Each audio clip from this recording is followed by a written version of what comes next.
Greetings, everyone. I am Emmanuel Mensah. I work as a senior associate researcher within Kodwo. I am here today to present a critical feminist policy analysis of gender-responsive policies in the digital era in Africa. This research investigates whether policies are enabling or hindering women's economic empowerment. As we all know, the digital economy presents opportunities for economic growth and development, and in response, many African countries have implemented policies that are aimed at promoting women's economic empowerment in this new era. However, it is crucial to examine whether these policies are genuinely effective in achieving their intended goals. So this research focuses on critical feminist analysis of key policies and frameworks related to gender equality, women's economic empowerment, and disability inclusions in the digital economy. Specifically, it examines 7 African countries, that is Ghana, Kenya, Nigeria, Rwanda, South Africa, South Sudan, and Uganda, selected for their diverse approaches to gender equality and their varying positions in the Africa landscape, and also with a specific interest in conflict-affected areas. So what did we do? We reviewed, the research involved a comprehensive review of about 42 major policy documents with at least 5 documents per country. And these policy documents included national digital economy policies, national ICT, cybersecurity, broadband policies, artificial intelligence, data protection and privacy, as well as policies related to electronic communications.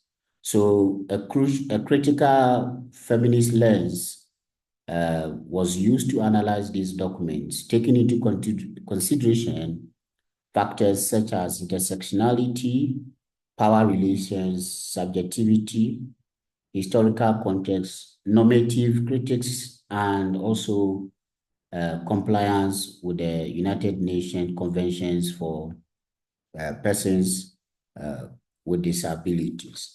We did scoring, and I'm going to show you the criteria. And then we held a workshop to critique and also ensure that the scoring from individual authors could be explained and why they give a particular score.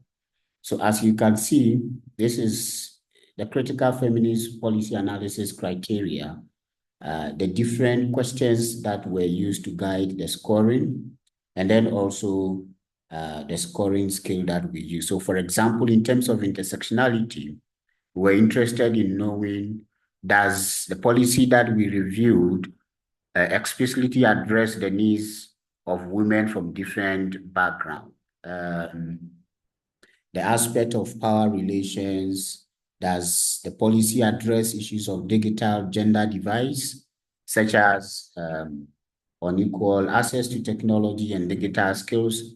And then in terms of subjectivity, we looked at the aspect of whether the policy or the framework that we view took into account the diverse perspective and experiences of women in the digital era, but also they did avoid making assumptions about women's needs and preferences, and how does it consider potential negative consequences of policies on women's lives and well-being.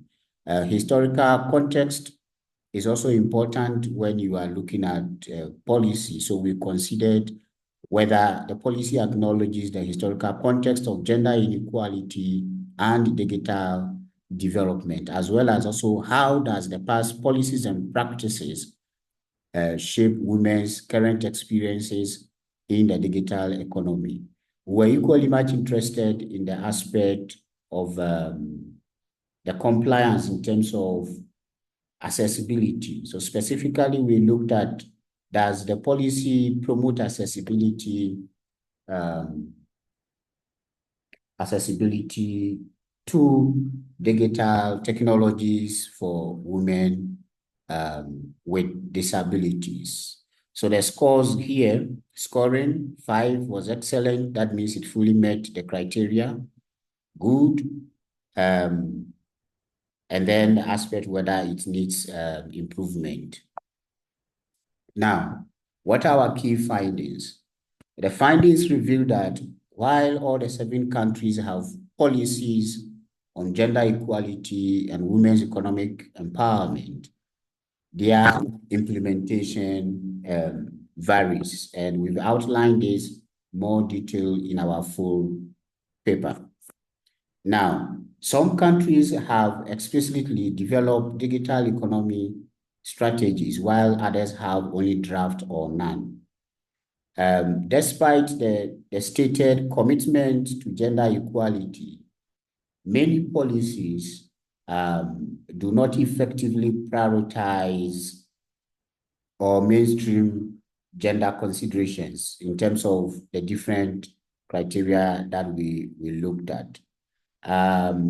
There is the tendency to focus on increasing women's participation, but less attention is paid to promoting their agency, addressing the historical context of gender inequality, or complying with the United Nations Conventions for Persons with Disability in terms of accessibility for persons with disability.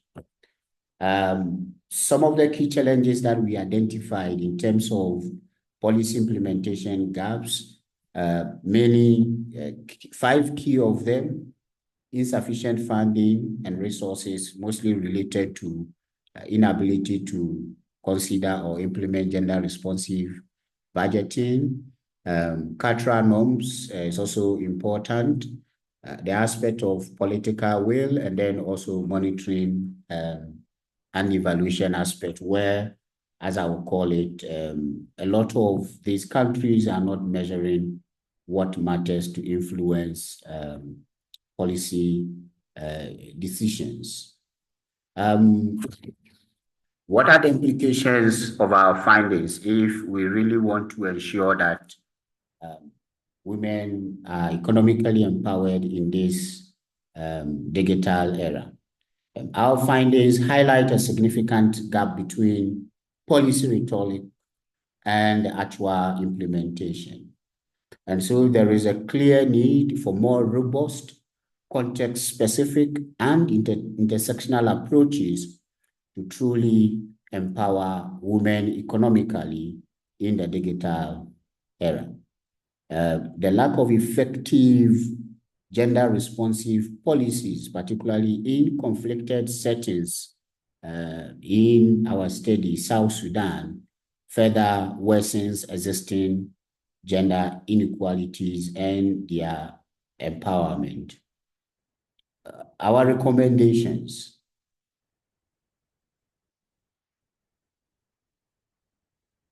So our recommendations, based on these findings, we recommend that it is important for countries to develop and implement comprehensive gender-responsive policies that specifically addresses structural barriers and empower women economically. It is important for these policies to prioritize gender equality and mainstream gender considerations in all digital economic policies and framework.